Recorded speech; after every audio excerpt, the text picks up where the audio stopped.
पिछले एपिसोड में हमने देखा था कि मुंबई से कुर्ग कैसे आए और कुर्ग में हम कहाँ कहाँ घूमे। ये एपिसोड में हम जाएंगे मैसूर की ओर। मैसूर प्रसिद्ध है मैसूर पाक के लिए और मैसूर मसाला डोसा के लिए। उसके अलावा मैसूर जाना जाता है मैसूर जू के लिए, चामुंडेश्वरी टेम्पल के लिए, वृंदावन गार्डन्स के लिए और मैसूर पैलेस के लिए। तो चले।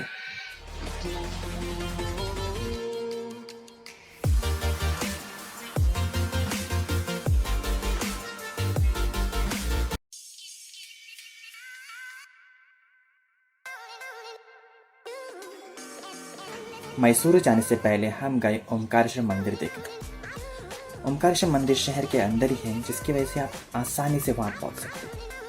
ये मंदिर सुबह 6:30 से दोपहर के 12 बजे तक खुला रहता है और फिर शाम को 5 से 8 बजे तक खुला रहता है।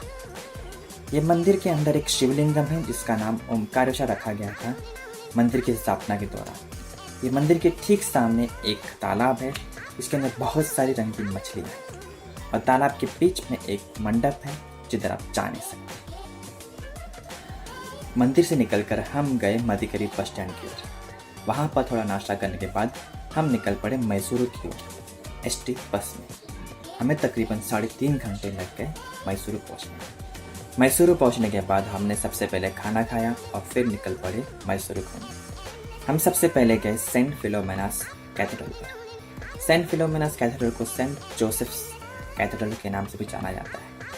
ये खूबसूरत चर्च एशिया में सबसे ऊंचे चर्च में गिना जाता है और बिन मौसम बरसात में भी ये बहुत खूबसूरत है।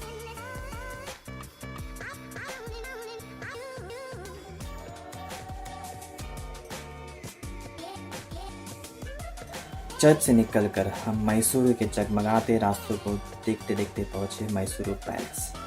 हम दशहरे के महीने में मैसूर आए थे। दशहरे के महीने में मैसूर के रास्ते लाइटों से जगमगाते हैं और उससे ज़्यादा मैसूर पैलेस जगमगाता है। बहुत ही खूबसूरत लगता है।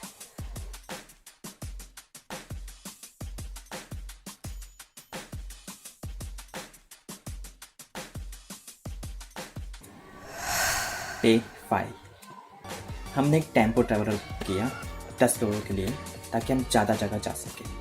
हम सबसे पहले गए चामुंडेश्वरी मंदिर जो चामुंडी पहाड़ के ऊपर है। आप अपनी गाड़ी सीढ़ियों तक लेके जा सकते हैं, फिर आपको वहाँ से सीढ़ियाँ चढ़नी पड़ेगी। करीबन 200 सीढ़ियाँ रहेंगी वहाँ पर। चामुंडेश्वरी देवी को कर्नाटका राज्य की देवी मानी जाती है।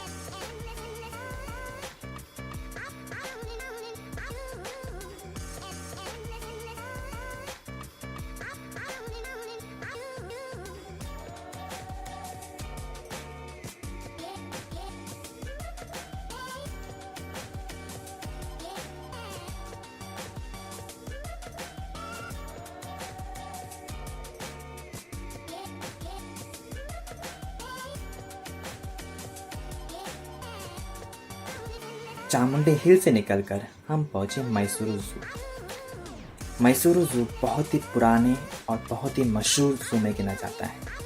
यहाँ पर आपको बहुत तरह के पक्षी, जानवर और सांप देख सकते हैं। कहा जाता है कि यहाँ पर 168 प्रकार के जीव जंतु को रखा गया है।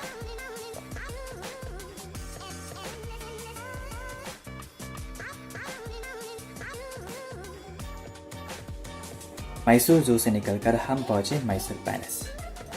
जैसे कि मैंने बताया था, हम दशहरा के महीने में मैसूर आए थे, जिसकी वजह से यहाँ पर बहुत भीड़ थी। हालत ऐसी थी कि हमें चप्पल रखने के लिए भी लंबी लाइन लगानी पड़ी। इतनी भीड़ क्यों? क्योंकि मैसूर पैलेस बहुत ही मशहूर जगह है।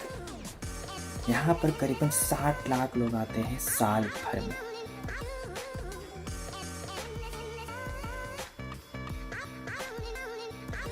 मैसूर पैलेस देखने के बाद हमारा प्लान था ऊटी जाने का। वही मैसूर से ऊटी जाने वाली आखिरी बस थी। वो बस थी 5:15 को। जब वो बस आई तो पता चला वो बेंगलुरु से आ रही थी और पूरी तरह भर चुकी थी।